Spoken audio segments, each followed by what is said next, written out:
जय शिवराय मित्रांनो, राज्यातील शेतकऱ्यांना शेतकरी कर्जमाफी योजनेच्या संदर्भातील उद्भवणाऱ्या समस्या, त्यांच्या प्रश्नाची उत्तरं याच्या संदर्भातील सविस्तर अशी माहिती देण्यासाठी सहकार मंत्र्यांच्या माध्यमातून प्रत्येक बुधवारी पत्रकार परिषद घेण्याचं नियोजित केलेले आणि या अनुषंगानं सहकार मंत्री आणि सहकार आयुक्तांच्या माध्यमातून आज एक महत्त्वाची अशी पत्रकार परिषद घेऊन या कर्जमाफी योजनेतील काही महत्त्वाचे असे नवीन अपडेट आणि त्या कर्जमाफीच्या संदर्भातील माहिती दिलेली आहे। काही प्रश्न पत्रकारांच्या माध्यमातून देखील त्यांना विचारण्यात आलेले।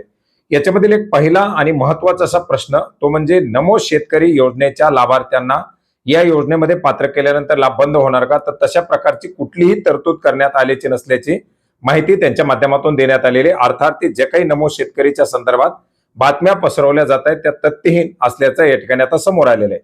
मित्रांनो, याच्या व्यतिरिक्त एक महत्त्वाचा असा प्रश्न म्हणजे कर्जमाफीच्या अंतर्गत केवायसी केलेल्या शेतकऱ्यांच्या खात्यामध्ये पैसे जमा कधी होणार आणि पुढील यादी कधी येणार। मित्रांनो, या कर्जमाफी योजनेच्या अंतर्गत जवळजवळ 32 लाख शेतकरी हे कर्जमाफीसाठी पात्र आहेत, ज्याच्यामध्ये 2 लाखाच्या आतील कर्ज आणि 2 लाखाच्या वरील कर्ज, 3,79,000 कर्ज खाती ही 2 लाखाच्या वरील कर्ज खाते असलेली कर्ज रक्कम असलेली आहे।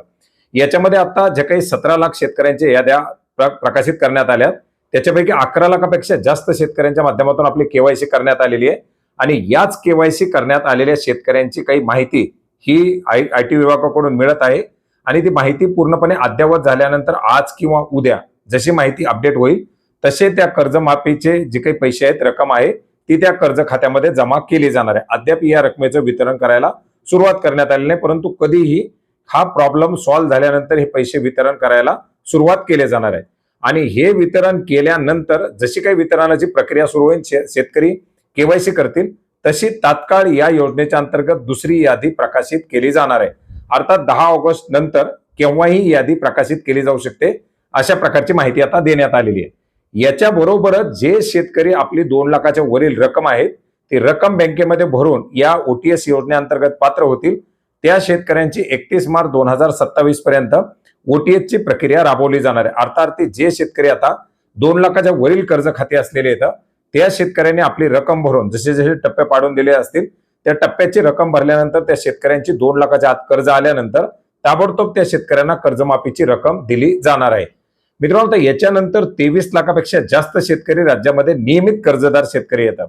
अशा शेतकऱ्यांना मात्र कर्जमाफीची प्रक्रिया जवळजवळ पूर्ण पार पाडल्यानंतर, कारण या दोन्ही प्रक्रिया एकत्रितपणे राबवण्यात येणार नाहीत आणि कर्जमाफीची पूर्ण प्रक्रिया पार पाडल्यानंतरच नियमित कर्जदार शेतकऱ्यांना प्रोत्साहनपर अनुदान दिलं जाणार असल्याची माहिती सहकार आयुक्तांच्या माध्यमातून देण्यात आलेली आहे। त्याच्यामुळे नियमित कर्जदार शेतकऱ्यांना आणखीन काही काळ प्रतीक्षा करावी लागणार अशा प्रकारचं चित्र आहे। एकंदरीत काय तर कर्जाची परतफेड करण्याचा जो कालावधी येतो त्याच कालावधीमध्ये सरकारच्या माध्यमातून हे अनुदान दिलं जाऊ शकतं, अशा प्रकारच्या शक्यता आता समोर येत आहेत। एकंदरीत या कर्जदारांना वाढीव अनुदान मिळावं अशा प्रकारचा एक मोठा आग्रह केला जातोय, मोठी मागणी केली जाते, त्याच्या संदर्भातील आंदोलनं केली जात आहेत आणि जर याच्यामध्ये उशीर लागून जर ही रक्कम वाढली तर शेतकऱ्यांना नक्कीच या ठिकाणी दिलासा मिळणार आहे। तर मित्रांनो, काही महत्त्वाचे असे प्रश्न या ठिकाणी या पत्रकार परिषदेमध्ये सहकार मंत्र्यांना विचारण्यात आलेले होते आणि त्याच्या संदर्भातील ही एक महत्त्वाची आणि शेतकऱ्यांना उपयोगी पडतील अशी उत्तरं आज देण्यात आलेली आहेत। त्याच्यामुळे ज्यांची केवायसी झालेली आहे त्यांचं खातं आता कधीही कर्जमुक्त होऊ शकतं आणि पुढील यादी येण्यासाठी आणखी जास्तीत जास्त शेतकरी केवायसी करतील तसे तसे ते याद्या येत राहतील, अशा प्रकारचा अपडेट देण्यात आलेले आहे। तर मित्रांनो, अशा प्रकारची एक महत्त्वाची अशी माहिती होती जी आपणास नक्की उपयोग पडेल अशी आशा करतो। भेटूयात नवीन माहितीसह, नवीन अपडेटसह। धन्यवाद।